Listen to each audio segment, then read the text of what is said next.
ये कहानी है गांव के बबलू, भोलू और एक चालाक चोर रामू की। तो ध्यान से सुनो क्या हुआ। बबलू गांव का सबसे बड़ा सपने देखने वाला लड़का था। उसका एक ही सपना था, कभी मेले में अपनी जादूगरी दिखाकर सबकी तारीफ हासिल करना। लेकिन उसकी जादूगरी में एक खास बात थी, हर बार कुछ न कुछ गड़बड़ हो जाती थी। जैसे एक बार मेले में उसने जादू दिखाते समय गलती से एक खरगोश की जगह अपने चाचा की पुरानी टोपी गायब कर दी और पूरा मेला हंसते हंसते लोटपोट हो गया। गांव के लोग बबलू को बहुत प्यार करते थे, लेकिन उसकी हरकतें देखकर कहते थे, बबलू तू जादू छोड़ दे, क्यों न खेती बाड़ी कर ले। पर बबलू कहाँ मानने वाला था। इधर गांव में खबर फैली कि एक बड़ा जादूगर भोलू मेले में जादू दिखाने आ रहा है। भोलू ऐसा जादूगर था कि लोग उसका जादू देखकर दांतों तले उंगली दबा लेते थे। जब बबलू ने भोलू का जादू देखा तो उसका मुंह खुला का खुला रह गया। और क्या बताए, भोलू तो बबलू जैसा ही दिखता था, मानो किसी शीशे ने बबलू की नकल उतार ली हो। बबलू ने सोचा, अरे अगर मैं भोलू बनकर जादू दिखाऊं तो गांव में मेरे नाम की चर्चा हो जाएगी। बस उसने अपने पुराने कोट पैंट निकाले और मेले में भोलू बनकर घूमने लगा। मेले में जब बबलू पहुंचा तो एक चाय वाला उसे देखकर चिल्लाया, अरे भोलू जी, आप यहाँ? अरे वाह, एक चाय तो पिए। बबलू पहले तो घबरा गया, लेकिन फिर सोचा मौका है, मजे लेते हैं। उसने गला साफ करके कहा, हाँ हाँ क्या बात है, गांव देखने आया हूँ। चाय वाला खुश होकर मुफ्त चाय दे गया और पास के लड्डू वाले ने लड्डू भी ठूंस दिए। बबलू के तो मजे हो गए। उसने सोचा, अरे जादूगरी का जलवा तो गजब है। उधर असली भोलू साधारण कपड़ों में मेला घूम रहा था। लोग उसे देखकर कहते थे, अरे ये तो भोलू जैसा दिखता है, पर इतना साधारण, कहीं नकलची तो नहीं। भोलू पहले तो झल्लाया, लेकिन फिर उसे मजा आने लगा। सालों बाद कोई उसे आम आदमी की तरह ट्रीट कर रहा था, बिना तारीफ और तमाशे के। उसने सोचा, चलो देखते हैं ये खेल कहानी में तीसरा खिलाड़ी आता है, रामू चोर। रामू इतना चालाक चोर था कि गांव के मेले में रखा एक कीमती मोती चुराने की फिराक में था। संयोग से रामू भी बबलू और भोलू जैसा दिखता था। उसने सोचा, मेले के हंगामे में चोरी कर लूंगा, कोई पकड़ेगा नहीं। उसने भोलू जैसे कपड़े पहने और मेले में घुस गया।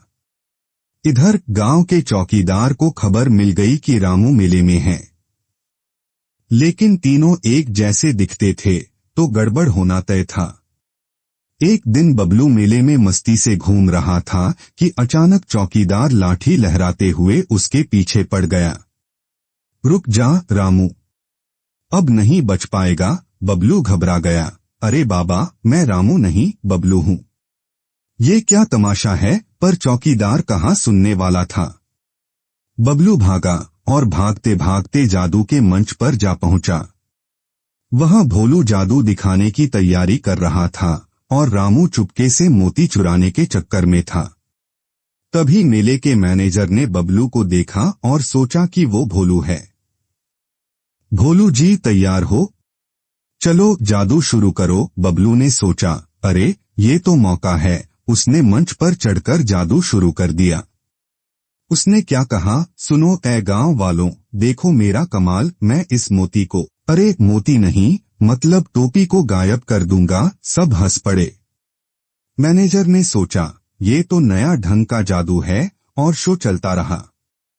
एक दिन ऐसा आया कि बबलू, भोलू और रामू तीनों मेले के उस टेंट में आ गए जहां मोती रखा था। चौकीदार भी पीछे पीछे पहुंच गया। वहां जो तमाशा हुआ वो देखने लायक था।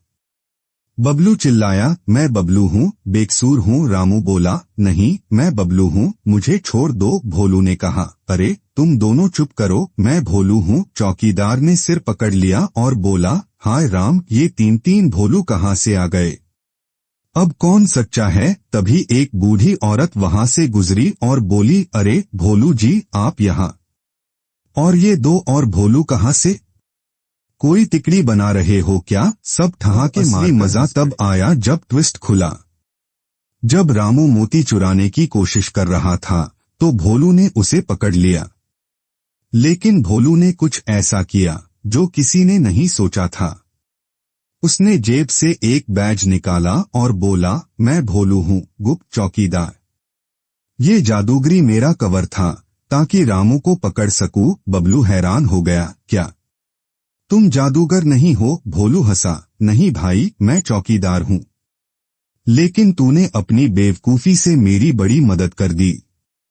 तेरे भागने दौड़ने से रामू इतना कंफ्यूज हो गया कि उसने गलती कर दी। दरअसल बबलू भागते समय टेंट में घुस गया और गलती से एक मटका गिरा दिया जिसके नीचे रामू ने अपना चोरी का सामान छुपाया था। इससे चौकीदार को सबूत मिल गया। मेले के मैनेजर ने ये सब देखा और बबलू का हंसाने वाला जादू बहुत पसंद आया। उसने कहा, बबलू तू तो कमाल है, अगले मेले में तू जादू दिखाएगा। बस बबलू का सपना सच हो गया। गांव के लोग अब उसे हंसाने वाला जादूगर कहकर बुलाने लगे।